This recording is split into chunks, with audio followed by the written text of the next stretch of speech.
Praise the Lord. सभी को जय मसीह की। हम परमेश्वर का धन्यवाद करते हैं और आप सबका स्वागत करते हैं लॉर्ड सिंग्स मिनिस्ट्री में। प्रियो, आज का जो वचन परमेश्वर के द्वारा जो मिला है वो भजन संहिता 119 उसकी 11वीं वर्ष में लिखा है कि मैंने तेरे वचन को अपने हृदय में रख छोड़ा है ताकि तेरे विरुद्ध पाप न करूं।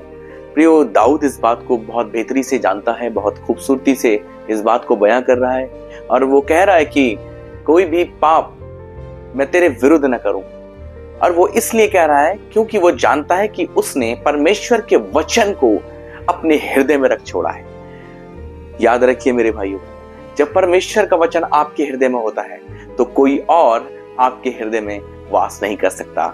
कोई और वो बाहरी चीजें, वो बाहरी बातें, वो सांसारिक बातें, वो दुष्ट की ओर से आने वाली बातें या आने वाले ख्याल आपके हृदय में जगह नहीं पा सकते।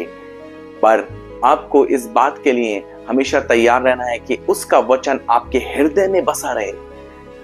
आज बहुत से लोग भवन तो जाते हैं, चर्च तो जाते हैं, वो वापस चर्च से वचन को सुनकर आ जाते हैं और ठीक पूरे हफ्ते उसी चीजों में पड़े जाते हैं जो सांसारिक रीति पर होती हैं, क्योंकि वो वचन उनके हृदय में से चुरा लिया जाता है।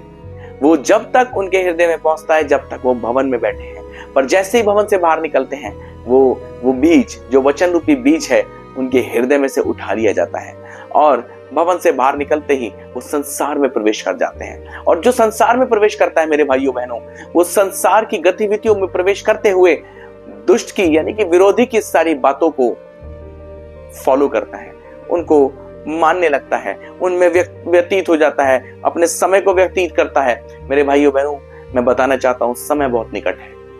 यदि परमेश्वर का वचन आपके हृदय में नहीं बसेगा, आपके हृदय में नहीं रख छोड़ेंगे आप, तो कोई और आपके हृदय में वास कर लेगा। और परमेश्वर का वचन जिसके हृदय में होगा वो परमेश्वर के विरुद्ध कभी पाप नहीं करेगा। मेरे भाइयों बहनों, मैं बताना चाहता हूं समय निकट है, क्योंकि यीशु मसीह अपनी दुल्हन को लेने आ रहा है और वो उस दुल्हन को लेने आ रहा है जो पवित्र है, जिसके अंदर ना तो कोई दाग ना झुर्री होगी। आज बहुत विचार करने योग्य समय है कि हम उसके वचन को अपने हृदय में बसा रहे हैं या संसार को अपने हृदय में बसा रहे हैं। प्रियो, जब उसका वचन होता है तब पाप हमसे दूर होता है, पर अगर उसका वचन नहीं होता है तो कोई और हमारे जीवन में प्रवेश करता है और वो पाप को उत्पन्न करता है। समय निकट है, अभी भी हमें अपने मन को फिराना है और उसके वचन को अपने हृदय में छोड़ना है। प्रभु आप सबको आशीषित करे। Praise the Lord. जय मसीह।